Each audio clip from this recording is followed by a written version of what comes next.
இப்போ nutrition source, இப்போ protein அந்த மாதிரி ஹெல்த்தி ஃபேட்டு அந்த மாதிரி போகும்போது இதெல்லாம் காஸ்ட்லியான இது. அது மித்தா இல்லை நிஜமாலே அந்த மாதிரி டயட்லாம் காஸ்ட்லியானதா? டயட் காஸ்ட்லி இல்லை, இருக்கிறதுலேயே கம்மியான ப்ராடக்ட்டுன்னு பார்த்தீங்கன்னா கார்போஹைட்ரேட் எல்லாமே கம்மி. இப்போ அரிசி விலை அதிகமாக கம்மியான்னு கேட்டிங்கன்னா கம்மி. சிக்கன் விலை அதிகமானு கேட்டிங்கன்னா சிக்கன் விலை ஆப்வியஸாக அதிகம் இல்லையா? ஒரு கிலோ சிக்கன் வந்து 250 ரூபா விற்கிது இன்றைக்கி. ஒரு கிலோ அரிசி நம்ம மினிமம் 25 ரூபாலேருந்து மேக்ஸிமம் ஒரு 100 ரூபாக்குள்ளே வச்சா வாங்கிடலாம். ரெண்டாவது, ஒரு கிலோ சிக்கனை நம்ம குக் பண்ணோன்னா 600 to 500 கிராம்ஸ் தான் வரும். ஆனால் ஒரு கிலோ ரைஸை குக் பண்ணோன்னா 3-4 கிலோ வரும். புரியுதுங்களா? ஸோ கார்ப் சோர்ஸ் எப்போவுமே விலை கம்மி, அதனால தான் நம்ம அதிகமாக அதை சாப்பிட்றோம். ரெண்டாவது, வயிறு ஃபில்லிங்காக இருக்கும், டைஜஷன் ரொம்ப ஈஸியாக நடந்துடும். கார்போஹைட்ரேட் உங்களுக்கு பேஸ் வந்து உடம்புல எனர்ஜி தரது கார்பு தான், குளுக்கோஸாக கன்வெர்ட் ஆகி நம்மளுக்கு எனர்ஜி கொடுக்கும். ஓகேங்களா? அதை தாண்டி வந்து நம்மளுக்கு ஈஸி அவைலபிள். இப்போ சிக்கன்னும் போது நீங்கள் சாப்பிட்டீங்கன்னா ஒரு 1/2 கிலோ சிக்கனை ஃபஸ்ட்டு தடவை இப்போ ஒரு ஆஃப் தந்தூரி வாங்குறீங்க, ஃபஸ்ட் நாள் உங்களால் ஈஸியாக சாப்பிட்ற முடியும். ஆனால் தொடர்ந்து ஒரு 3 நாள் சாப்பிட்டிங்கன்னா உங்களுக்கு போர் அடிச்சிடும், ஆஃப் சிக்கனை சாப்பிடவே முடியாது. ஓகேங்களா? காஸ்ட்டு வைஸுன்னும் போது ஃபஸ்ட்டு ப்ரோட்டீன், குட் ஃபேட்ஸு காஸ்ட்லியாக தான் இருக்கும், ஏன்னா அது வந்து ஹெல்த்தியான ப்ராடக்ட்டு. ஆனால் நம்ம அதை பேலன்ஸ்டாக தானே எடுக்கிறோம், அதை மட்டும் சாப்பிட போகிறது இல்லை இல்லையா? இங்கே காஸ்ட்டு கட்டிங்கு அதை கட் பண்ணுறது தான் பிரச்சனைக்கான ஃபஸ்ட்டு காரணமே. டயட்டில் வந்து என்ன நம்ம நினைக்கிறோன்னா, எங்கிட்டயே நிறைய பேர் வருவாங்க. இப்போ நீங்கள் கேட்ட கொஸ்டின்லேருந்தே நான் ஒன்று சொல்லணும்னு நினைக்கிறேன். இது பொதுவாக இந்த வீடியோ பார்க்குற ஹஸ்பண்ட் இல்லை வீட்டில் யாராவது இருக்காங்கன்னா அவங்க இதை வந்து புரிஞ்சுக்கணும். இப்போ வீட்டில் ஒய்ஃப் குண்டாக இருக்காங்கன்னா இவங்களே தான் சொல்கிறாங்க குண்டாக இருக்க உடம்ப குறை அப்படின்னு சொல்கிறாங்க. சரின்னு கிளைண்ட்ஸும் வருவாங்க, நம்ம டயட் சார்ட்ஸ்லாம் கொடுப்போம். ஒன்றும் இல்லை, ஒரு 3 முட்டை ஒரு நாளைக்கு கொடுத்துருப்போம் டயட்டில். முட்டையை சாப்பிட ஆரம்பிச்சோன்னா நீ நான் இப்படி சாப்பிட்டீங்கன்னா என் சொத்தே அழிஞ்சிரும். பாடி ஷேமிங்கும் நீங்கள் தான் பண்ணுறீங்க வீட்டுக்குள்ளேயே. வெளியிலேருந்து பண்ணுறவங்கள கூட நம்ம வந்து ஈஸியாக வந்து சமாளிச்சிடலாம். நான் சொல்கிற பாயிண்ட் புரியுங்களா? ஆனால் வீட்லேயே இருக்கவங்க வந்து நீ இப்படி சாப்பிட்ற, இப்படி சாப்பிட்டா எப்படி குறையும்? ஒன்று நீங்கள் கற்றுக்கிட்டு அவங்களுக்கு டீச் பண்ணணும், இல்லை அவங்க ஒரு ப்ராசஸில் இருக்காங்கன்னா அதுக்காவது ஹெல்ப் பண்ணணும். நான் சொல்கிற பாயிண்ட் புரியுதுங்களா? நீங்கள் பாடி ஷேமிங்கும் பண்ணுவீங்க, பண்ணுறதுக்கும் வந்து தடையாக இருப்பீங்கன்னா எப்படி அவங்க வெயிட் குறைப்பாங்க? 3 முட்டை என்ன காஸ்ட் ஆகிட போகுது? ஒரு 15-20 ரூபா வருமா?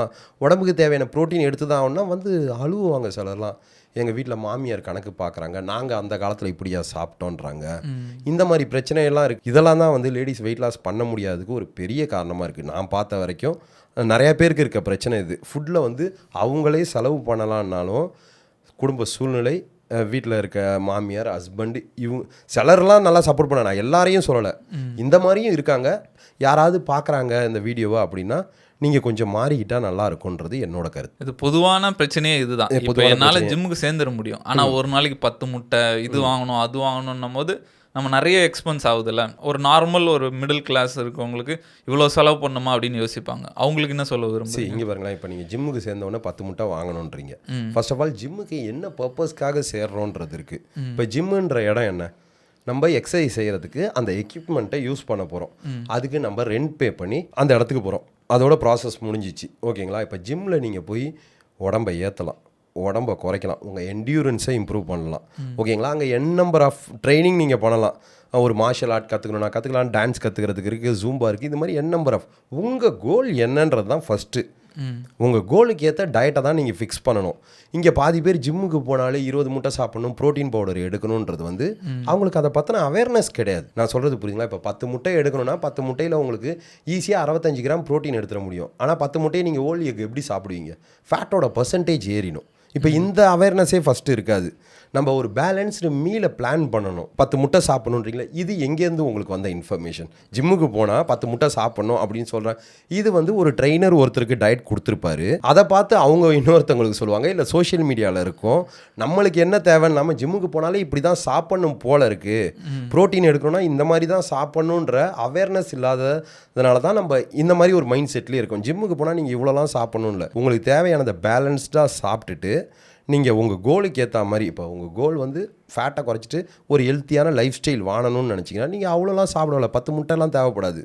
நீங்கள் த்ரூ அவுட் த டேக்கு ஒரு 70 கிராம் ப்ரோட்டீன் வர மாதிரி பிளான் பண்ணணும். இப்போ 70 கிராம் ப்ரோட்டீன் வரணும்னா நீங்கள் முட்டை சாப்பிட்ணும்.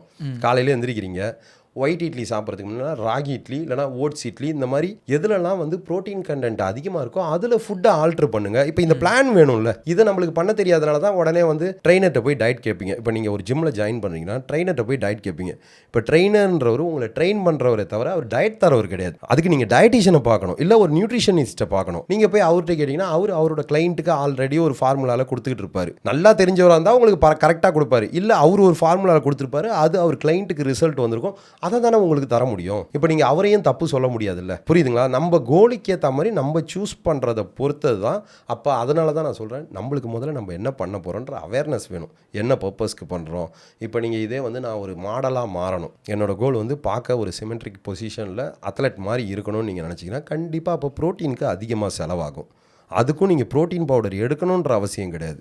வீட்டில் இருக்க ஃபுட்டை வச்சே நீங்கள் ப்ரோட்டீனை கவர் பண்ணலாம். ஆனால் அதிகமாக செலவு பண்ணணும்.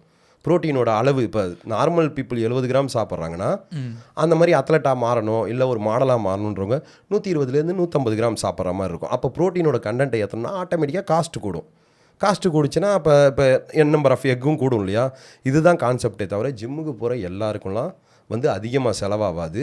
பொதுவாகவே நீங்கள் ப்ரோட்டீன் ரிச் ஃபுட்டாக சாப்பிட்ணுன்னா கொஞ்சம் செலவாகும். இதுதான் வந்து பதில். இப்போ ஒருத்தர் ஜிம்முக்கு போகிறாரு, போய் ஜாயின் பண்ணி கொஞ்ச நாள்லே ப்ரோட்டீன் எடுக்கணும்னு நினைக்கிறாரு. இப்போ நான் ரீல்லாம் பார்த்துருக்கேன், ஒரு ஸ்கூப் ப்ரோட்டீனுக்கு ஒரு இந்த பக்கம் ஒரு 7 பிளேட்டு சிக்கனு முட்டை அந்த மாதிரிலாம் வச்சு அது பார்க்கும்போது ஓகேப்பா இவ்வளோ சாப்பிட்ணுமா, அதுக்கு நம்ம இந்த ஸ்கூப்பே சாப்பிட்டு போகலாம் அப்படின்ற மாதிரி தான் தோணுது. ஓகே, இப்போ ஜிம்முக்கு போகிறவங்க கண்டிப்பாக ப்ரோட்டீன் எடுத்து தான் ஆகணுமா?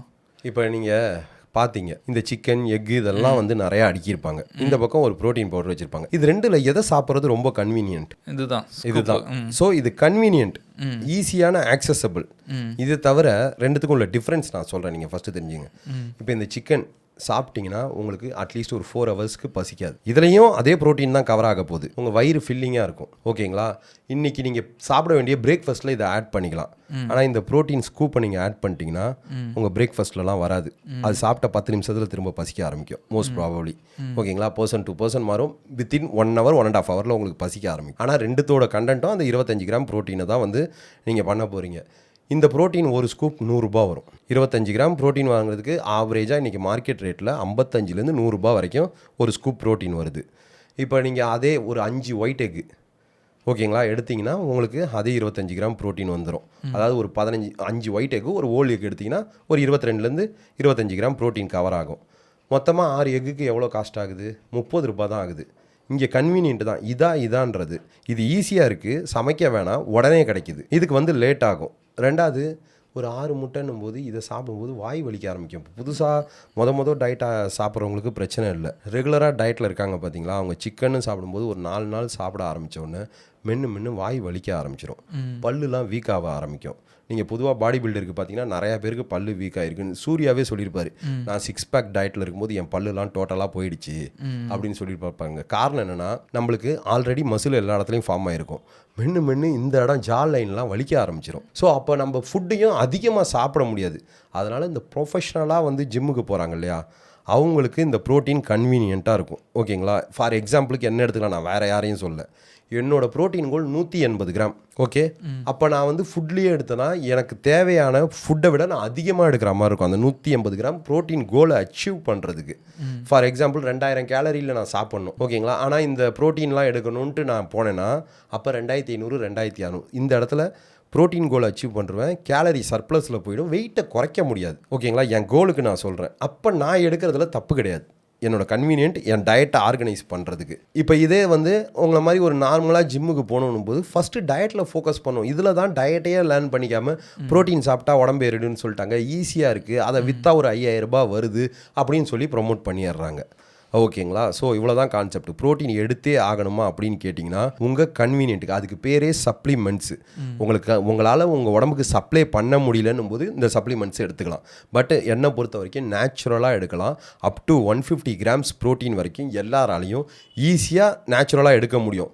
யாராலலாம் எடுக்க முடியாதுன்னா, நான் வெஜிடேரியன், எனக்கு பன்னீரும் ஒத்துக்காது, ப்ளோட்டிங் ப்ராப்ளம் இருக்குது, அதுக்கப்புறம் சோயா எடுத்தால் வந்து எனக்கு பிரச்சனை இருக்குது, இந்த மாதிரி ப்ரோட்டீன் சோர்ஸ் எடுத்தாலும் பிரச்சனை இருக்குது அப்படின்றவங்க வே ப்ரோட்டீன் போகலாம். வே ப்ரோட்டீனும் பிரச்சனையாக இருக்குன்னா ஐசோலேட் போகலாம். ஓகேங்களா? மற்றபடி என்னை பொறுத்த வரைக்கும் என் கிளைண்ட்ஸுக்கும் நான் யாருக்குமே வந்து நீங்கள் ப்ரோட்டீன் எடுங்கன்ட்டு டைரெக்டாக ரெஃபர் பண்ணவே மாட்டேன். அது ஒரு நல்ல ட்ரெயினர் பண்ணவே மாட்டாங்க. ஏன்னா டயட்டை அவங்களால ஆர்கனைஸ் பண்ணுறது ரொம்ப கஷ்டம் அதுக்கப்புறம்.